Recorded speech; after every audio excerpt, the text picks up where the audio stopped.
De plus en plus de rumeurs circulent sur les réunions secrètes de Mohammed. De grâce, Abu Jahl. Mais il enseigne quelque chose. Je ne sais pas quoi au juste. Mais son fils adoptif Saïd et son cousin Ali l'ont déjà rejoint. Et alors? Il ne s'agit que de sa famille et de quelques esclaves. Mais il doit être châtié. Pourquoi? Parce qu'il enseigne quelque chose de différent. Écoute, si ses partisans étaient des gens influents, si ses enseignements étaient dangereux, je me serais jeté sur lui comme un aigle.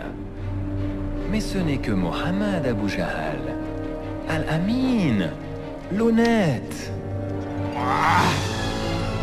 Le prophète, bénédiction et salut de Dieu sur lui, prêcha en secret pendant 3 ans. Et c'est durant cette période, Siham, que j'entendis ses enseignements pour la première fois. Tu es sûr qu'on ne craint rien? Tu dois l'écouter, maman. Soyez sans crainte, Jalila. Dépêchez-vous d'entrer. Il y a plus de gens que d'habitude. Merci.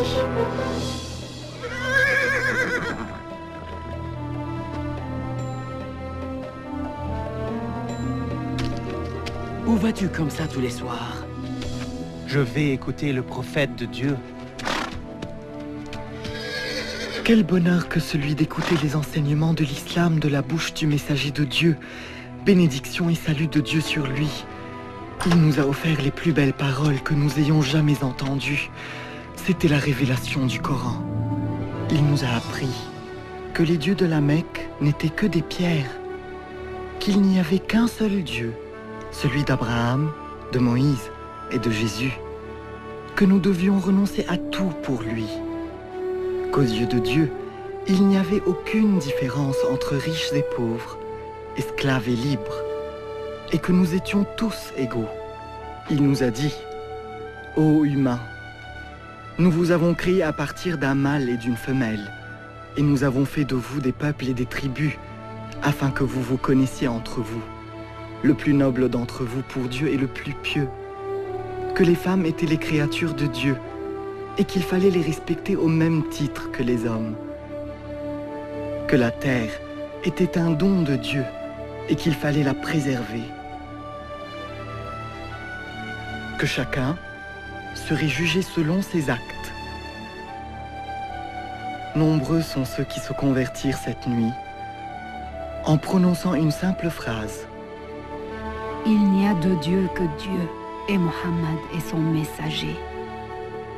Il n'y a de Dieu que Dieu. Et Mohammed est son messager. Il n'y a de Dieu que Dieu. Et Mohammed est son messager.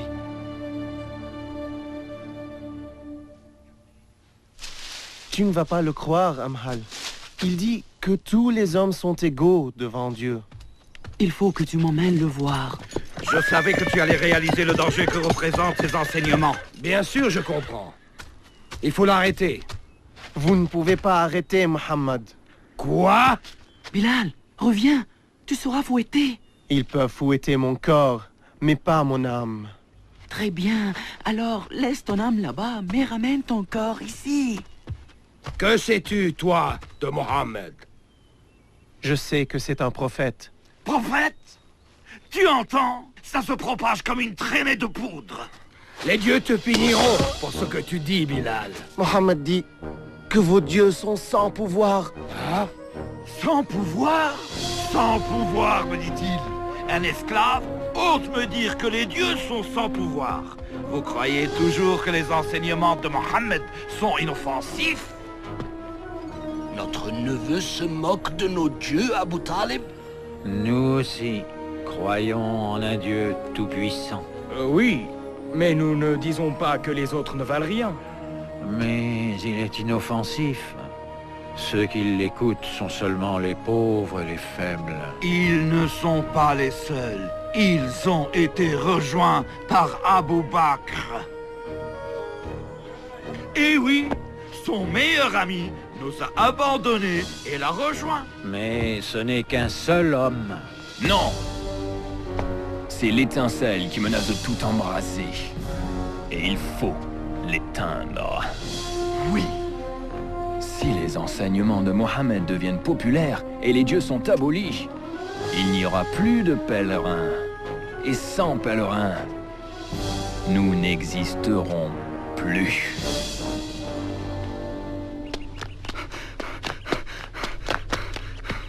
Le messager de Dieu a lancé un avertissement. Quoi? On attaque la Mecque? Je ne sais pas. Viens. Soumaïa, viens vite à la Kaaba. Vite. Yassir, dépêche-toi. Qu'y a-t-il? Je ne sais pas.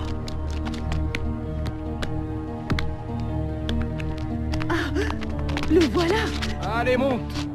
Tu vois le messager de Dieu, Huda? Là. Il va parler.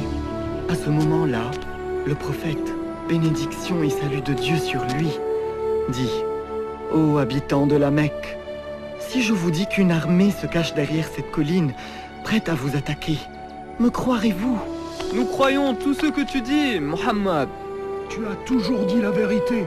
Il poursuivit: Ô habitants de la Mecque, je vous en conjure, délaissez vos dieux et vénérez le seul et unique Dieu. Épargnez-vous les feux de l'enfer, car je ne peux éloigner de vous le châtiment divin.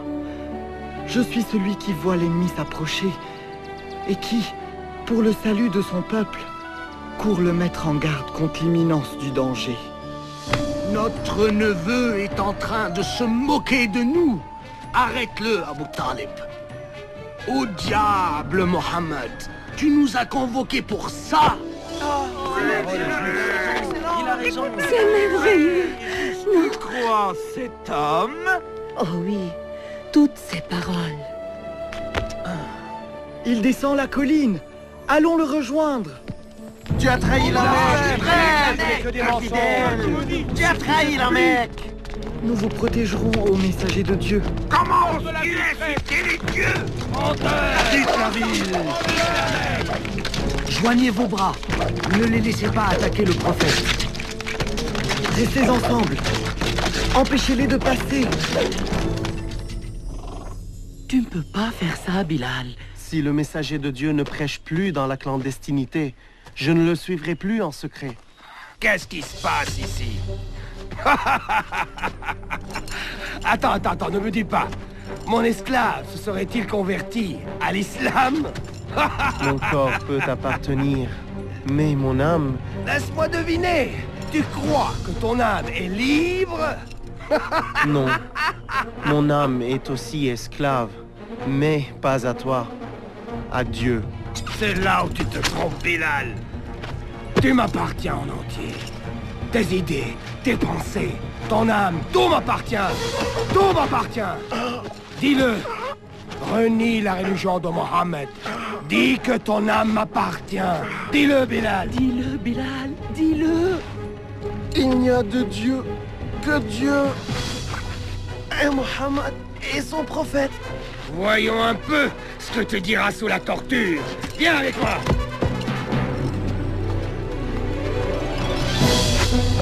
Oh oui. Renie la religion de Mohammed.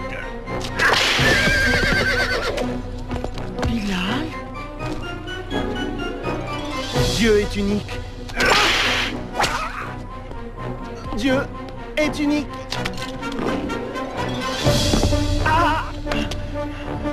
Dis que ton âme m'appartient et je retire ce roc, Bilal.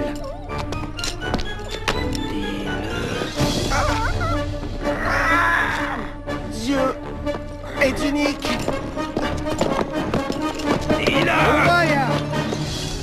Je viens de la part d'Abou Bakr. Il veut acheter cet homme. Dis-moi ton prix. Très bien. 10 pièces d'or.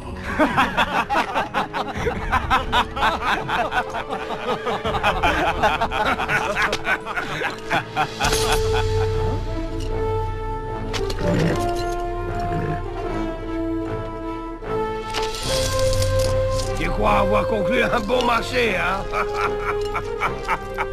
Dis à Abou Bakr que ce misérable esclave ne vaut pas plus de 3 pièces.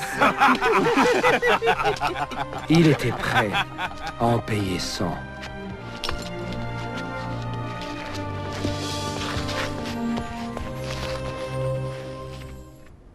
Mohammed continue de prêcher et de convertir nos pèlerins en dépit des tortures. Comment? La réponse tient en un mot. Il s'agit du Coran. Quoi? Sa prétendue révélation? Ce ne sont qu'hallucinations et bobards.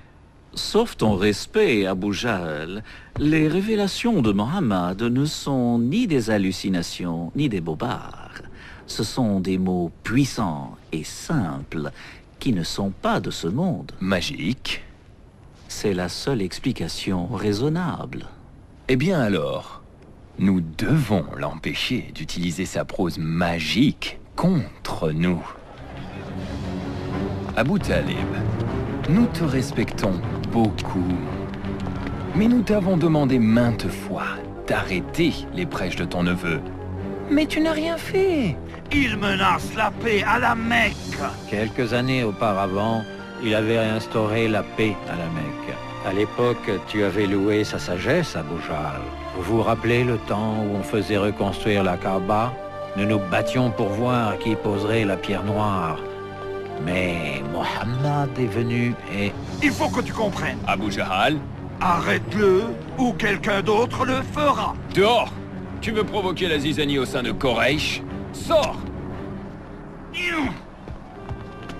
Tu vois où nous en sommes, Abu Talib. Il est de plus en plus difficile de préserver la paix. De grâce, parle à ton neveu. Pour la paix à la Mecque, je lui parlerai.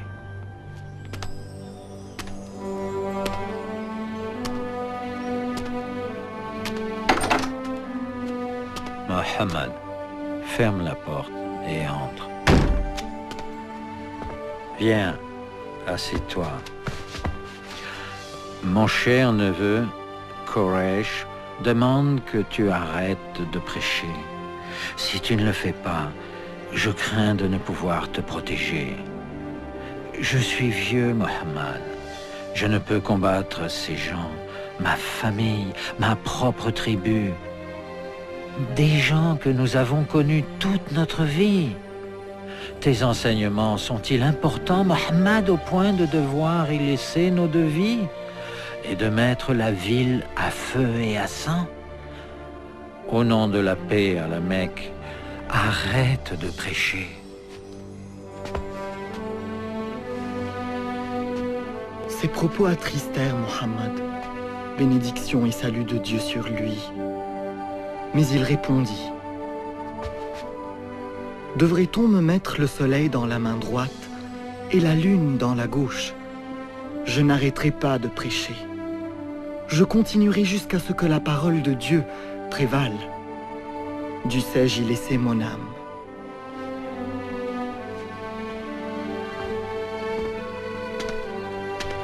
Mohammed, dis et fais ce que bon te semble. Ton oncle ne t'abandonnera jamais, ni maintenant, ni aussi longtemps qu'il vivra.